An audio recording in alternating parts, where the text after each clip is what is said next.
Okay, ये rhombus का question है।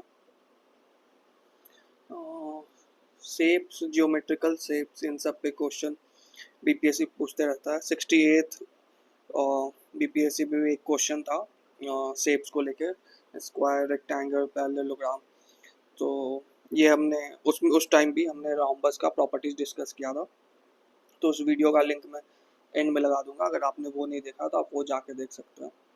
ओके, सो ये सॉल्व करते हैं। तो इसमें बोल रहा है कि जो रोम्बस का दो डायगोनल होता है, डायगोनल मतलब जो अपोजिट साइड, जो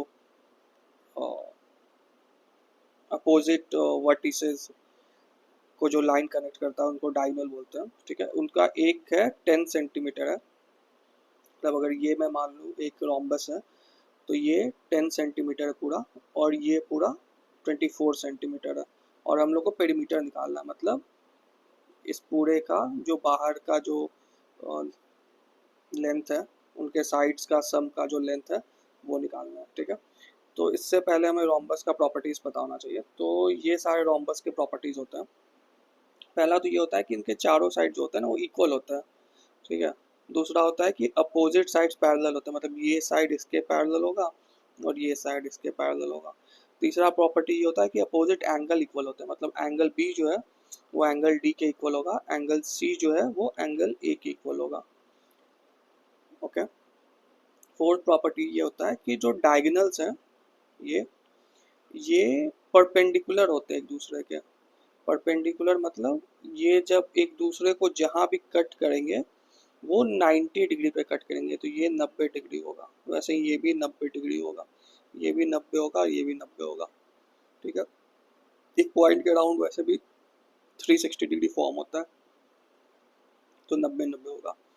और एक और प्रॉपर्टी ये है कि एडजेसेंट एंगल, मतलब साथ वाले जो एंगल होंगे वो उनका सम 180 डिग्री होगा। मतलब एंगल बी और सी का सम जो होगा वो 180 डिग्री होगा, सी और डी का सम 180 डिग्री होगा, वैसे ही डी और ए का सम 180 डिग्री होगा, और ए और बी का सम 180 डिग्री होगा। ठीक है, तो ये प्रॉपर्टीज है। ये प्रॉपर्टीज इसलिए बता दिया क्योंकि आगे हो सकता है किसी और प्रॉपर्टीज पे क्वेश्चन आ जाए रोम्बस के। स्क्वायर, रेक्टेंगल, उन सब के प्रॉपर्टीज तो हमें जनरली पता होते हैं, रोम्बस का थोड़ा डिफरेंट है, तो ये बता दिया। तो इस क्वेश्चन में जो है ना, ये जो फोर्थ प्रॉपर्टी है कि डायगोनल्स परपेंडिकुलर होते हैं और एक दूसरे को बाइसेक्ट करते हैं, ये यूज होगा। कैसे?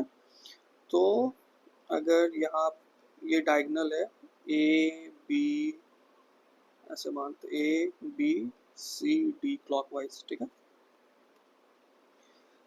तो ये पूरा लेंथ अगर ए बी डी जो है और 24 सेंटीमीटर है, ये मान लेते हैं ओ पे कट कर रहा है। ठीक है, बी डी जो है 24 सेंटीमीटर है और ए सी जो है वो 10 सेंटीमीटर, ये गिवन है। ठीक है, हमने ये देखा कि डायगोनल जो होता है एक दूसरे को बाइसेक्ट करता है। बाइसेक्ट करना मतलब होता है इक्वल पार्ट में डिवाइड करेगा, इक्वल पार्ट में डिवाइड करेगा। ठीक है, इसका मतलब ये होगा कि ये जो ओ पॉइंट है जहाँ पे दोनों डायगोनल्स मिल रहे हैं, O D equal to O B होगा, ये दोनों का लेंथ इक्वल होगा, और ओ ए इक्वल टू ओ सी होगा।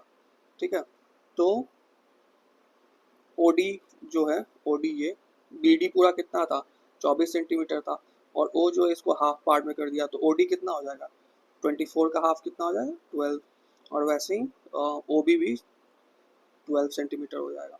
ठीक है, वैसे ही ओ सी जो है, जो दूसरा डायगोनल है, उसका पूरा लेंथ था 10 सेंटीमीटर, तो उसका हाफ कितना हो जाएगा, 5, और वही लेंथ हो जाएगा ओ ए का। ठीक है, तो अब हमारे पास एक ये रोम्बस है। ठीक है, इसमें हमें ओ सी ओ डी, ठीक है, ये लेंथ हमें पता है 12 सेंटीमीटर, ये लेंथ हमें पता है 5 सेंटीमीटर, और हमने ये भी देखा था कि ये डायगोनल जो होता है परपेंडिकुलर होता है, मतलब ये एंगल जो है 90 डिग्री होगा। ठीक है, और हमें पेरीमीटर निकालना है, मतलब सारे साइड्स का लेंथ निकालना है, और हमें पता है कि सारा जो साइड का लेंथ होता है इक्वल होता है। तो अगर हम कोई एक साइड का भी लेंथ अगर निकाल लें, तो उसको अगर 4 से मल्टीप्लाई कर देंगे तो वो सारे साइड का लेंथ निकल जाएगा। ठीक है, तो अगर इस ट्राइंगल में हम लोग देखें तो इसमें हम लोग पाइथागोरस थ्योरम लगा सकते हैं। क्योंकि 90 डिग्री जहाँ भी राइट एंगल ट्राइंगल में पाइथागोरस थ्योरम तो लगेगा ही। तो पाइथागोरस थ्योरम क्या होता है, perpendicular square plus base square equal to hypotenuse square. Perpendicular ये 5 मान लेते हैं, 5 स्क्वायर, बेस स्क्वायर ये हो जाएगा 12 स्क्वायर, और हाइपोटेनस जो सी डी है वो हमें निकालना है। ठीक है, तो सी डी यहाँ क्या आ जाएगा, अंडर रूट 5 का स्क्वायर कितना होगा 25, ये हो जाएगा 144, ये अंडर रूट 169, इसका 169 किसका स्क्वायर रूट है 13 का। तो एक साइड का लेंथ कितना आ गया 13 सेंटीमीटर, और हमें पता है कि चारों साइड का लेंथ इक्वल होता है, तो ये भी 13 हो जाएगा, ये भी 13 हो जाएगा, ये भी 13 हो जाएगा। तो पेरीमीटर कितना हुआ 13 इंटू 4 कर देंगे तो 52 सेंटीमीटर। तो इसका आंसर ए 52 सेंटीमीटर हो जाएगा। ठीक है।